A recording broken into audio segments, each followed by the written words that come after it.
We are extremely grateful that he has taken some time out of the busy schedule that he has to come and speak to us now. General, you're very welcome here, sir.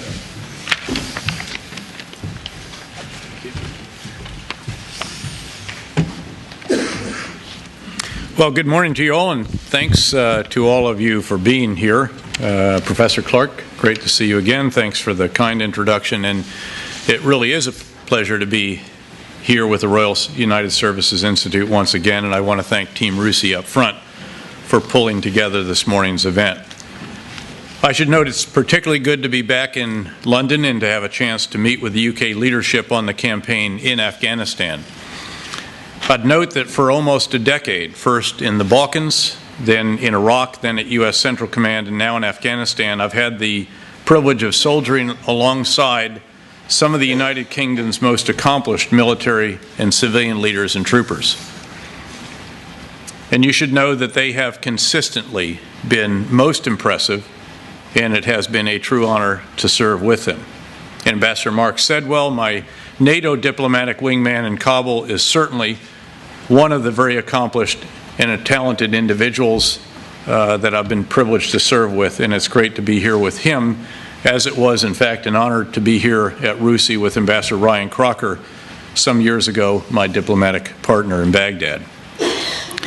In the years since 9/11, I've also been privileged not just to serve with British forces, but to have British forces under my command in multiple combat tours, and they have repeatedly performed magnificently. Last month, I visited the UK 4th Brigade in Helmand Province to get an update from them and to thank them as they finished a tour marked by considerable valor and enormous sacrifice. Those same qualities were reflected by the impressive contributions of the 3rd Battalion of the Yorkshire Regiment, which finished a tour in Helmand earlier this year and which traces its lineage, of course, all the way back to the Duke of Wellington, founder of this institution and namesake of this auditorium.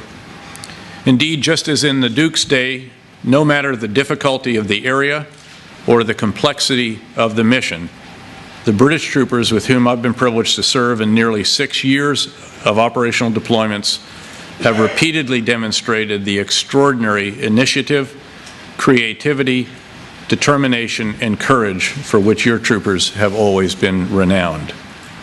The performance of British troopers in southern Afghanistan has been particularly important to our campaign since, of course, a large portion of the ongoing fight is centered there.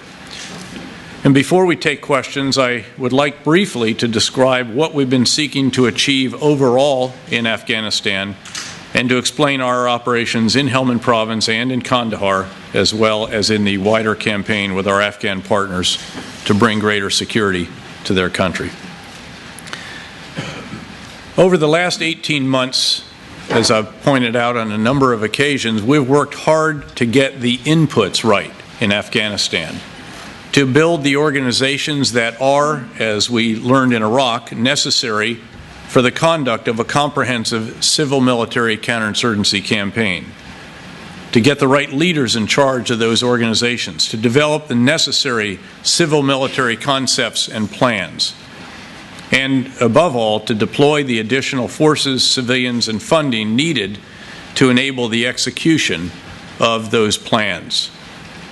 Broadly speaking, we now have the inputs right, and we've been striving to turn the inputs into outputs by, among other initiatives, developing Afghan security forces, conducting intelligence-driven targeted raids to capture or kill Taliban leaders and fighters, launching substantial clearance operations to take away safe havens the Taliban has maintained in some cases for years, helping to establish the new Afghan local police elements, facilitating the Afghan conduct of reintegration, building infrastructure, supporting the development of local governance, and so on.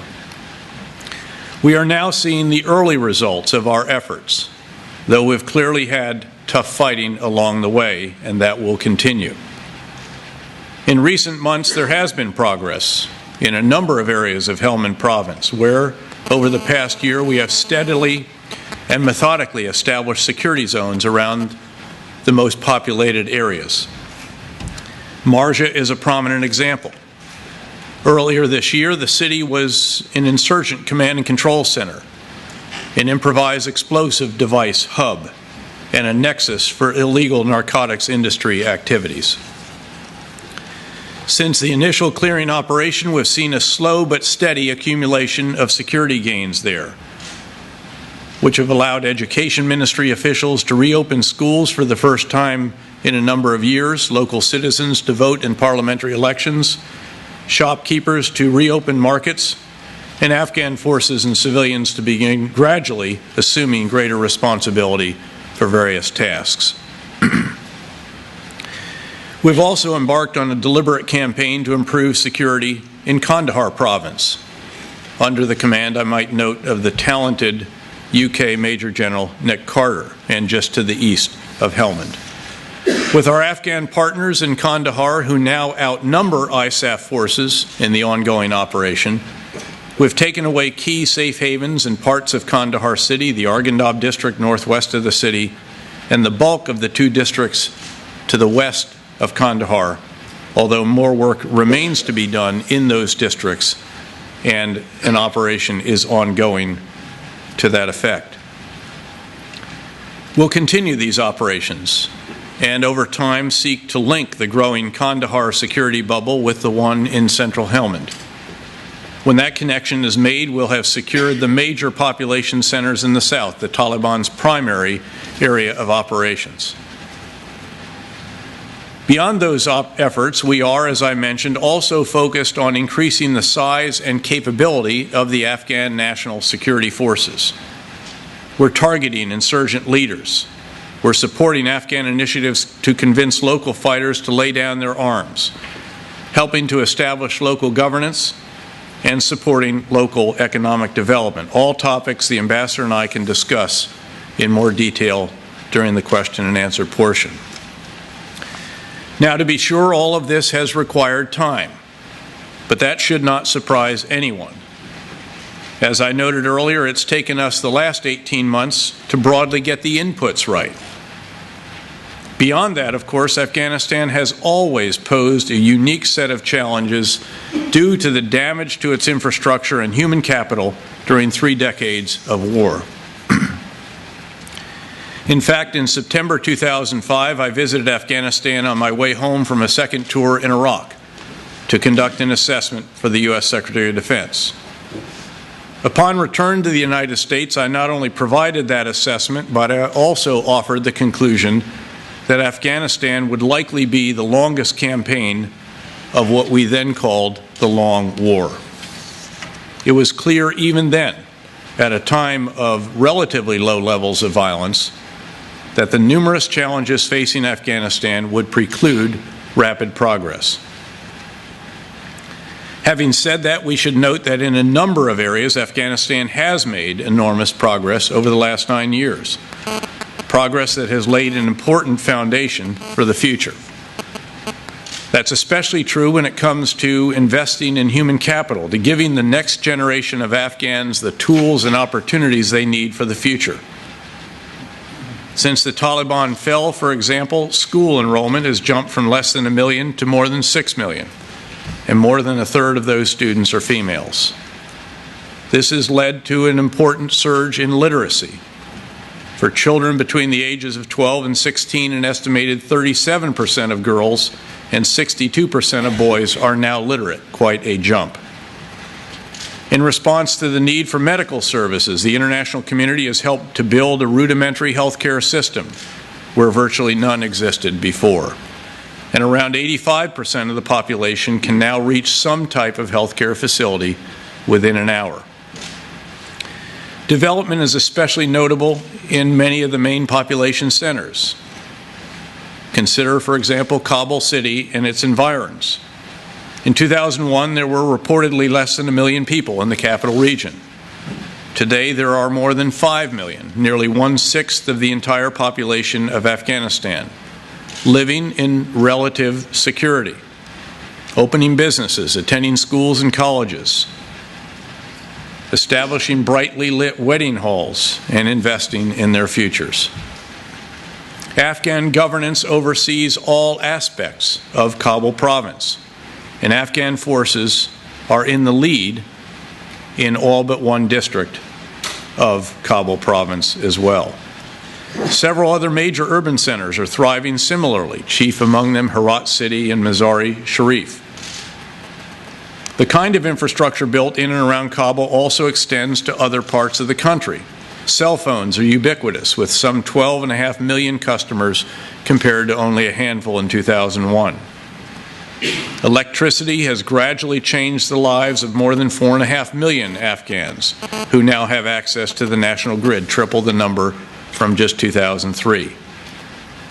The impressive development of a national network of paved and improved roads has dramatically reduced travel times and led to increasing trade within Afghanistan and with its neighbors. Other international ventures are proving Afghanistan's economic viability with investment in everything from gold mining to software development to mass communications. And the government of Afghanistan is also pursuing trade initiatives and infrastructure projects, as evidenced by the recent transit trade agreement with Pakistan and a natural gas pipeline deal with Turkmenistan, Pakistan, and India. Indeed, since 2003, GDP in Afghanistan has more than tripled from $4 billion to more than $13 billion. All of this is supporting the establishment of local businesses that have an immediate and direct impact on the Afghan people.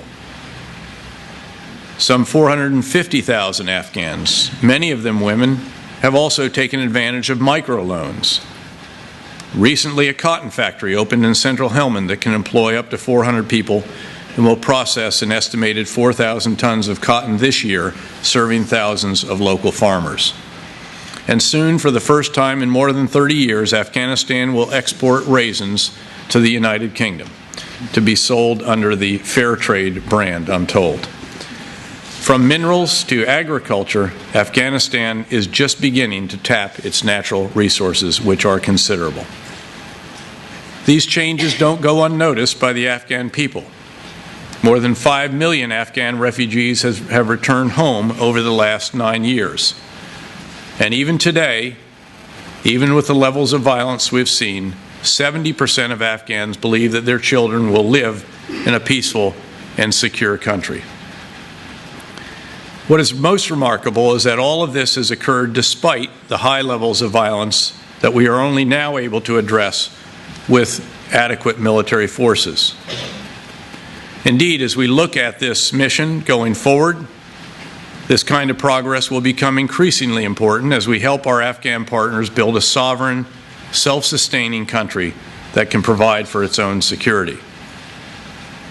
Now, no one should have any illusions about how difficult the fight will continue to be as we and our Afghan partners strive to bring peace to a nation that has suffered through more than 30 years of continuous war.